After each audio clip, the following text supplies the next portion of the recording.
There's a reason your joints ache every morning. There's a reason you feel puffy and swollen by the end of the day. There's a reason you're exhausted even after 8 hours of sleep. And it all comes down to two foods that are sitting in your kitchen right now. Foods you probably ate today. Foods your doctor has never warned you about because most doctors don't connect the dots between what you eat and the chronic inflammation that's destroying your quality of life. I'm Dr. Harrison Wells, and I've spent the last 15 years studying inflammatory pathways in the human body. I've worked with thousands of patients who were told their inflammation was just part of getting older, just something they'd have to live with. But when we removed these two trigger foods from their diet, something remarkable happened. Within 7 days, the morning stiffness started to ease. The brain fog began to lift. The constant low-grade misery that had become their normal started to fade. But I'm not going to tell you what these two foods are just yet, because if I reveal them right now, you'll write them down and leave. You'll think you have the answer, but you don't have the complete answer. You need to understand what inflammation actually is, why it's happening in your body, and why these two specific foods are so devastating. You need to see what happens when someone removes them. You need the full picture before I tell you exactly what to eliminate from your kitchen tonight. Before I explain anything about these trigger foods, before I give you even a single clue, you need to understand what's actually happening inside your body right now. You need to know what chronic inflammation is doing to your cells, your tissues, your organs every single minute of every single day. Comment below if you wake up stiff, if your hands or feet swell during the day, if you feel tired no matter how much you sleep, or if you have any kind of ongoing pain that doctors can't fully explain. I need to see what people are experiencing because inflammation shows up differently in different bodies. Let me tell you about Sarah because her story is going to change how you think about food forever. Sarah was 53 when she first came to see me. She'd been dealing with joint pain for 5 years. It started in her knees, then spread to her hands, then her shoulders, then her hips. Every morning she woke up feeling like her body had been beaten with hammers during the night. It took her 20 minutes just to get out of bed, to get her joints moving enough that she could walk without wincing. Her doctor had run tests, rheumatoid factor, negative, lupus markers, negative. Her inflammatory markers were elevated, her C-reactive protein was high, but there was no clear diagnosis. No rheumatoid arthritis, no lupus, no specific autoimmune disease, just inflammation, chronic, painful, life-destroying inflammation. Her doctor prescribed anti-inflammatory medication. It helped a little, took the edge off, but the pain was still there. The stiffness was still there. Sarah tried everything: physical therapy, acupuncture, supplements, yoga. Some things helped temporarily, but nothing actually solved the problem. She was frustrated, exhausted, depressed. She felt like she was trapped in a body that was betraying her. When Sarah came to my office, I asked her to do something her other doctors hadn't asked. I asked her to keep a detailed food diary for 2 weeks. Write down everything you eat, I told her. Everything, every meal, every snack, every drink. Be completely honest. Sarah kept the diary. When she brought it back, I saw exactly what I expected to see. Every single day, Sarah was eating the two trigger foods, sometimes twice a day, sometimes 3 times. These foods were creating a constant inflammatory cascade in her body, a relentless immune response that never turned off. I explained to Sarah what these foods were doing. I showed her the research. I asked her to eliminate them completely for 7 days. Just 7 days. No cheating, no exceptions, complete elimination. Sarah was skeptical. I've tried elimination diets before, she said. They never work. But she was desperate enough to try one more time. For the first 3 days, Sarah felt worse. This is normal, I told her. Your body is adjusting. The inflammation is actually ramping up briefly as your immune system recalibrates. Push through. Stay with it. On day 4, something shifted. Sarah woke up and realized she'd gotten out of bed without thinking about it. She hadn't needed those 20 minutes of painful movement. She'd just stood up. The stiffness was still there, but it was lighter, less aggressive. On day 5, the brain fog she'd been living with for years started to clear. She could think more sharply, focus more easily. On day 6, she noticed her hands weren't swelling in the afternoon like they usually did. Her rings fit normally. On day 7, Sarah sent me a text message.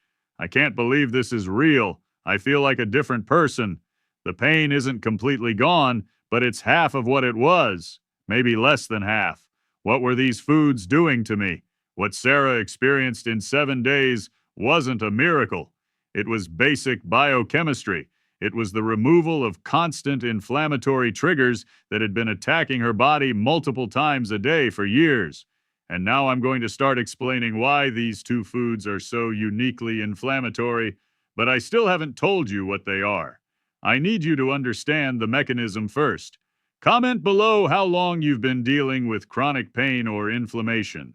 Comment just the number of years. I want to see what people are living with. Let me explain what inflammation actually is, because most people don't really understand it. Inflammation is your immune system's response to a threat.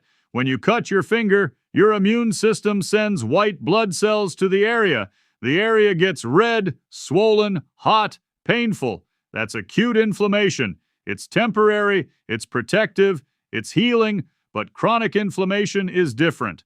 Chronic inflammation is when your immune system thinks there's a constant threat, so it keeps responding, keeps sending those inflammatory signals, keeps attacking day after day, week after week, year after year.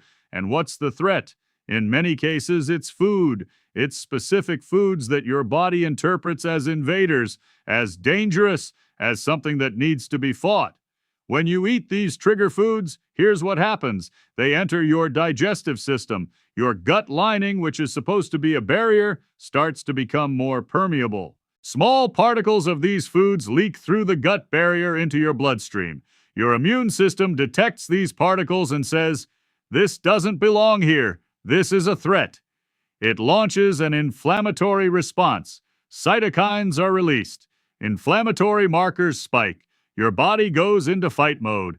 And here's the critical part. If you're eating these foods every single day, multiple times a day, your immune system never gets to stand down. The inflammation never resolves. It becomes chronic. It becomes your new baseline. And chronic inflammation doesn't just cause pain, it causes fatigue, brain fog, weight gain, skin problems, digestive issues, mood problems, sleep problems. It's connected to heart disease, diabetes, cancer, Alzheimer's, autoimmune conditions. Chronic inflammation is one of the root causes of almost every major disease we see in modern society. Now, there are many foods that can trigger inflammation in susceptible people. Gluten for some, dairy for others, nightshades, soy, eggs, nuts. But there are two foods that are inflammatory for almost everyone, two foods that consistently trigger this immune cascade, two foods that most people eat constantly without realizing the damage they're doing. And I'm about to tell you what they are, but first you need to understand why your doctor hasn't told you about this. Most doctors aren't trained in nutrition. In medical school, we get maybe 1 or 2 lectures on diet. The focus is on drugs, surgery, procedures. Food is treated as fuel, calories in and calories out, not as medicine or as poison. Most doctors don't make the connection between what you eat and your inflammatory markers. They see your elevated C-reactive protein, they see your joint pain, and they prescribe anti-inflammatory drugs. They don't ask what you're eating for breakfast. Also, these two foods are deeply embedded in our culture. They're convenient, they're everywhere, they're cheap, and entire industries are built around them. Suggesting that people eliminate them is controversial. It goes against mainstream dietary advice. It challenges powerful food lobbies. So even doctors who suspect these foods are problematic often don't speak up. They don't want to be seen as fringe or extreme. But the research is clear. The science is clear. These two foods are driving the inflammation epidemic, and removing them changes lives. Sarah's life changed. Let me tell you about David. David was 47, a construction worker. He'd been dealing with back pain for a decade. chronic, grinding pain that made every workday a battle. He'd tried everything: chiropractors, physical therapy, epidural injections, pain medication. Nothing worked long term. I asked David to eliminate the 2 trigger foods for 7 days. He was skeptical, but he tried it. By day 6, his back pain had decreased by 60%. He could work a full day without needing to stop and stretch every 20 minutes. He could sleep through the night without waking up in pain. David kept those foods out of his diet. A year later, he's still pain-free. He still works construction. He's 50 pounds lighter. His energy is incredible, all from removing 2 foods. Now you're desperate to know what these foods are. I can feel it. You want me to just tell you so you can go clean out your pantry, but I need you to understand one more thing. When you remove these foods, you might feel worse before you feel better. This is called the withdrawal phase or the adjustment period. For the first 2 to 4 days, you might experience headaches, fatigue, irritability, cravings, even increased inflammation. This is your body detoxifying, recalibrating. It's temporary. By day 4 or 5, you'll turn a corner. By day 7, you'll feel the difference. You have to push through those first few days. You have to commit fully. No cheating. Not even a little bit. Because even a small amount of these trigger foods can restart the inflammatory cascade. Comment below if you're ready to commit to 7 days, complete elimination, no exceptions. Comment committed if you're willing to do this. I want to see who's serious about changing their inflammation levels. Now I'm going to reveal the first trigger food. Are you ready? The first food is refined sugar.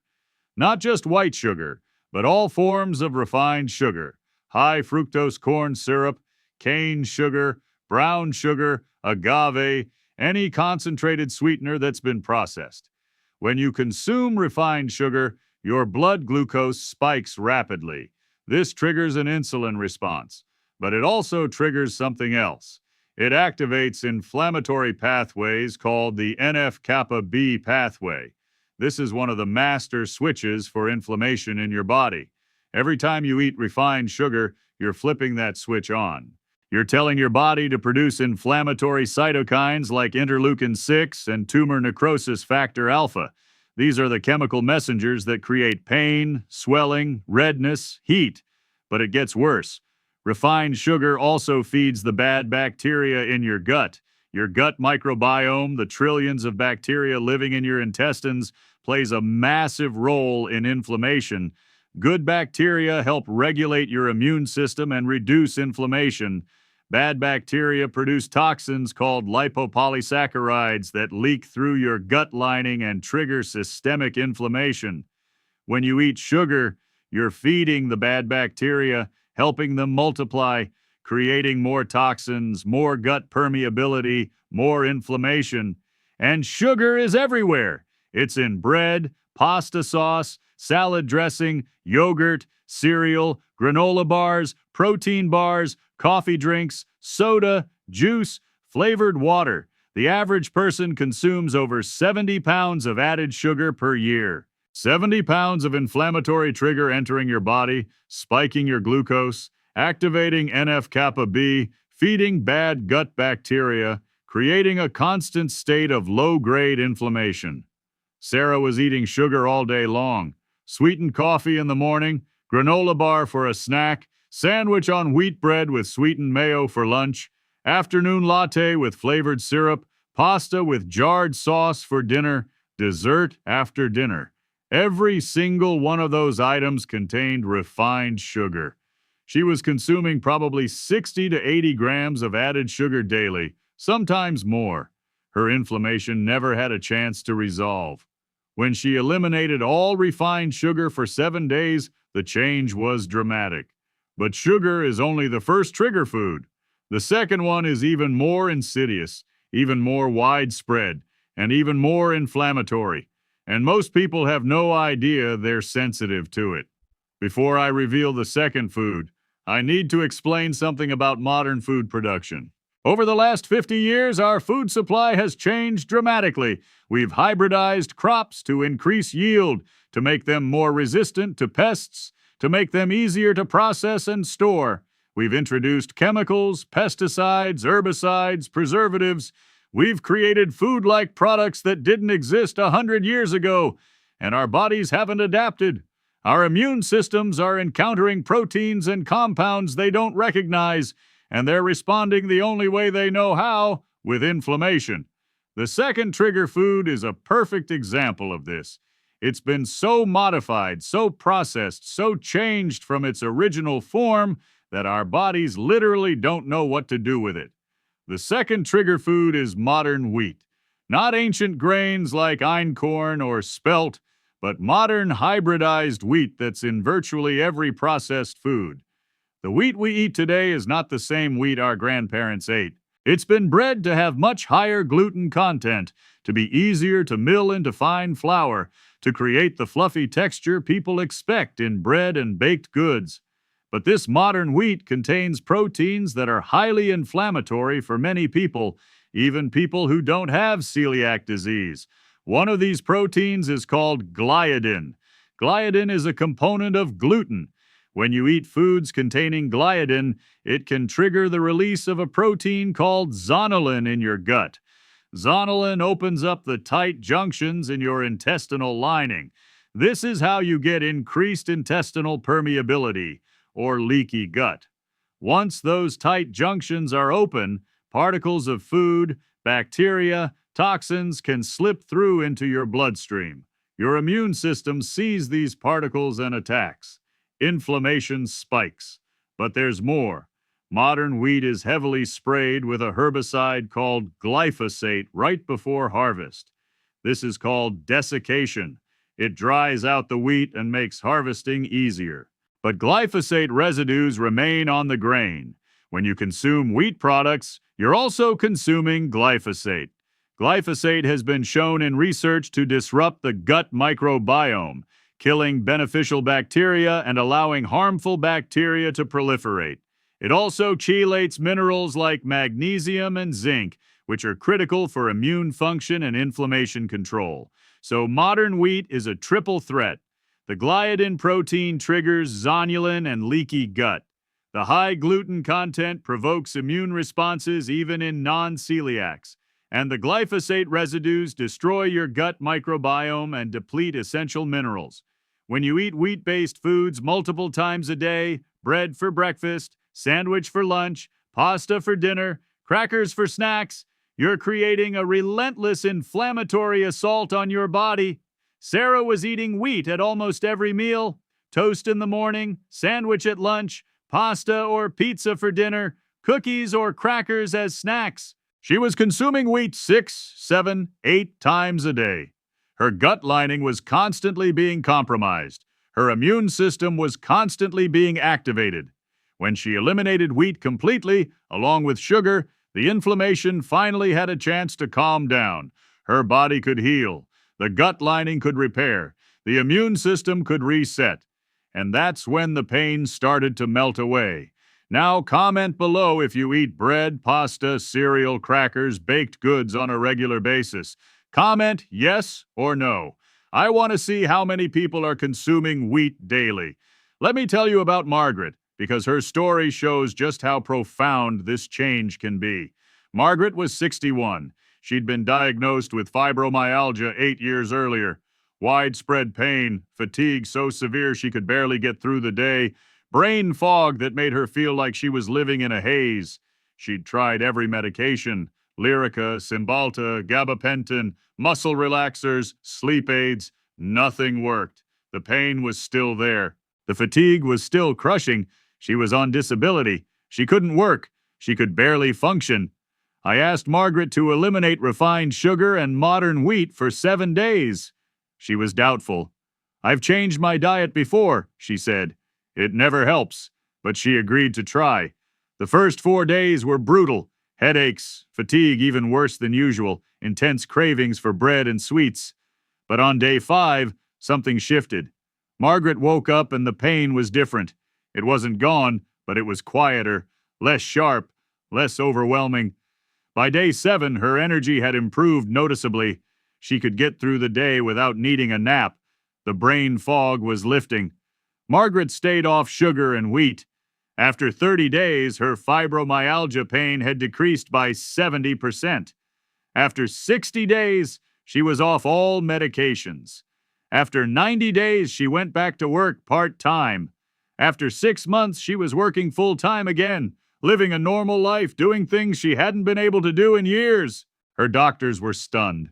They couldn't explain it, but I could explain it. The chronic inflammation that had been causing her fibromyalgia was being driven by her diet. Remove the triggers, and the inflammation resolves. The pain resolves. The fatigue resolves. The brain fog resolves.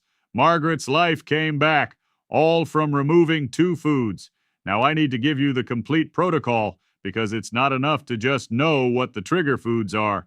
You need to know how to eliminate them properly, what to eat instead, how to handle the withdrawal phase, and how to maintain this long term. For the next 7 days, you are going to eliminate all refined sugar and all modern wheat products. That means no bread, no pasta, no cereal, no crackers, no cookies, no cakes, no pastries, no pizza, no sandwiches. That means no sugar, no honey, no agave, no maple syrup, no sweeteners of any kind except for very small amounts of whole fruit. You're going to eat real whole foods. Vegetables, lots of them. Protein from quality sources, grass-fed meat, wild-caught fish, pasture-raised eggs, organic chicken. Healthy fats, avocados, olive oil, nuts, seeds. Some fruit, berries are best because they're lower in sugar. Ancient grains if you want grains, quinoa, rice, millet, but not wheat. And you're going to drink water, lots of water. No soda, no juice, no sweetened drinks. The first 3 days will be the hardest. You will crave bread. You will crave sugar. You might get headaches. You might feel tired. This is withdrawal. Your body is addicted to these foods, and it's going to protest when you take them away. Push through, drink extra water, get extra sleep, take walks. The cravings will pass. By day 4, you'll start to feel different, more clear, lighter. By day 7, you'll know this is working. Your inflammation will start to drop. Your pain will ease. Your energy will return. After 7 days, you can decide what to do next. Some people choose to stay completely off these foods because they feel so much better. Some people reintroduce small amounts occasionally and find they can tolerate it in moderation. Some people discover that wheat is their main trigger and sugar is fine in small amounts or vice versa. You'll learn what your body needs. But those first 7 days are critical. Complete elimination, no exceptions, not even a bite, not even a taste. Because even a small amount can restart the inflammatory cascade and you'll have to start over. Comment 7 days if you're committing to this right now. Comment if you're going to start tomorrow morning. I want to see who's taking action. Let me also tell you about Robert, because his story shows what happens when you don't commit fully. Robert was 55, dealing with severe arthritis in his knees. I asked him to eliminate sugar and wheat for 7 days. He agreed. But on day 3, he had a slice of pizza at a work lunch. Just one slice, he thought. It won't matter. But it did matter. His knee pain, which had started to improve, came roaring back that night. He was discouraged. He thought the diet wasn't working. I explained that he'd restarted the inflammatory process. He needed to start over, do the full 7 days with no cheating. Robert tried again. This time he was strict. No exceptions. By day 7, his knee pain had improved by 50%. He kept going. After 30 days, he was walking without limping. After 60 days, he was hiking again. Robert learned that consistency matters. Commitment matters. Now I need to address what will happen after 7 days because this isn't just a 7-day experiment. This is about understanding your body, understanding what triggers your inflammation, and making informed choices going forward. After 7 days, if you want to test whether wheat is your trigger, you can reintroduce it for 1 day. Eat wheat-based foods and see what happens. If your symptoms come roaring back within 24 to 48 hours, you know wheat is a major trigger for you. If nothing changes, maybe wheat isn't your problem. Then you can test sugar the same way. Reintroduce it for a day and observe. This is called an elimination and reintroduction protocol, and it's the gold standard for identifying food sensitivities. Most people find that both sugar and wheat are problematic. Some people find that wheat is the bigger issue. A few people find that sugar is worse, but almost everyone feels significantly better when both are removed. And here's the beautiful part. After 7 days off these foods, your taste buds change. Your cravings change. Foods that used to taste bland now taste vibrant. Vegetables taste sweet. Nuts taste rich. You don't miss the bread and sugar as much as you thought you would. Your body recalibrates. It remembers what real food tastes like. Let me tell you about Jennifer. Jennifer was 42, struggling with chronic sinus infections and post-nasal drip. She'd been on antibiotics 4 times in 1 year. Her ENT doctor wanted to do sinus surgery. I asked her to try eliminating sugar and wheat first. She thought I was crazy. What does my diet have to do with my sinuses? Everything, I told her. Chronic sinus inflammation is often driven by food sensitivities and sugar-feeding yeast overgrowth. Jennifer eliminated both foods for 7 days. By day 5, her sinuses started to clear. By day 10, the post-nasal drip was gone. By day 30, she hadn't had a single sinus infection. A year later, still no infections, no surgery needed. Her chronic inflammation was being driven by her diet, and when she removed the triggers, her body healed. I also want to talk about the connection between inflammation and weight, because many people who eliminate these 2 foods lose significant weight without trying. Sarah lost 18 pounds in the first month. David lost 50 pounds in 6 months. Margaret lost 32 pounds. They weren't counting calories. They weren't restricting portions. They just removed inflammatory trigger foods, and their bodies released the weight naturally. Here's why. Chronic inflammation causes insulin resistance. When your cells are inflamed, they don't respond properly to insulin. Your body has to produce more and more insulin to manage blood sugar. High insulin levels signal your body to store fat, especially around your midsection. High insulin also blocks your body's ability to burn stored fat for energy. So you gain weight and you can't lose it no matter how little you eat or how much you exercise. When you remove inflammatory triggers, insulin sensitivity improves. Your cells respond to insulin normally again. Insulin levels drop. Your body can finally access stored fat for energy. The weight comes off naturally. Also, inflammation causes water retention. When your tissues are inflamed, they hold on to excess fluid. This is why people often look puffy and swollen. When you reduce inflammation, that excess fluid is released. People often lose 5 to 10 pounds of water weight in the first week just from reduced inflammation. Then the fat loss follows. But weight loss is just a side effect. The real benefit is how you feel. The pain reduction, the energy increase, the mental clarity, the improved sleep, the better mood.